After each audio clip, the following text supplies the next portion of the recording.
Hello guys, good morning. Dito tayo sa port ng Bubon.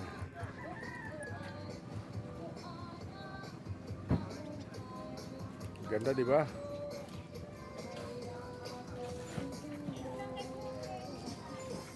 Yan, nasa likuran ko nag-ano ng mga isda yan, yung bangus.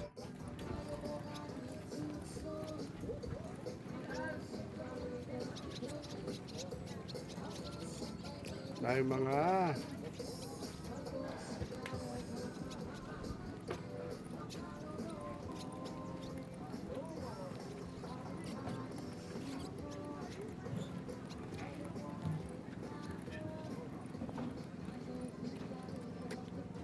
ganda na ang kapaligiran dito mga guys.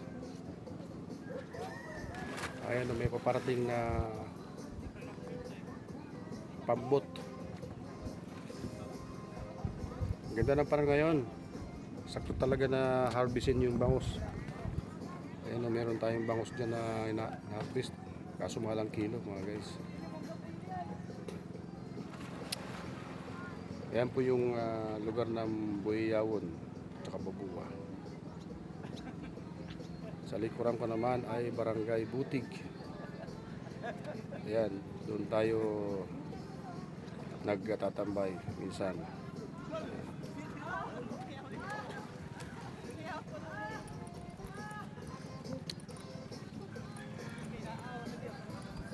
Dito sa pantalan na to ay dito dumaong yung mga Amerikano noong panahon ng World War II. Ang tawag po dito ay Port Kennedy. Ayan, so maraming mga gamit dito, ang hinulog, yung mga scrap metal, tanso, bakal, stainless at iba pang kagamitan na iniwan ng mga Amerikano dito daw tinapon sa dagat. Kaya yung mga tao ay nakatulong din sa kanila sapagkat sinisid nila ang mga metal at bininta sa junk shop, scrap. So may mga ganda pa kagaya ng mga tanso,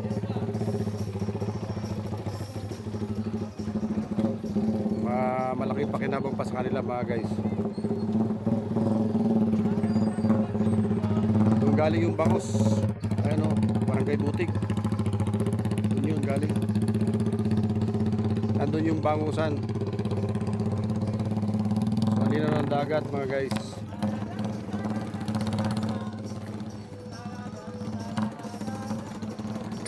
Maraming mga tao dito ngayon na nagtatambay sa tulay.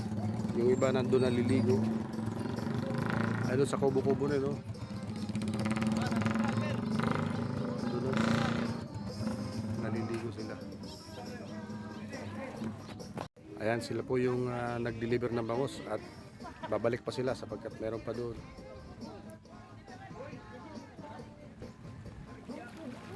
Ayan. Galing po yan ng Butig. Ayan.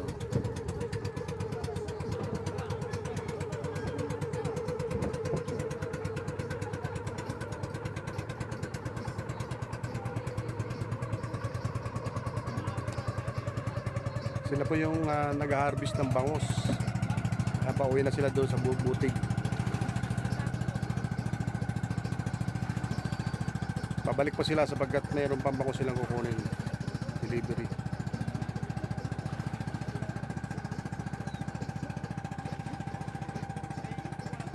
Ayan. So thank you for watching guys. Sana makapunta rin kayo dito sa lugar na to at masarap dito magtambay. Ayan po yung sa likuran ko yung waiting shed, tambayan.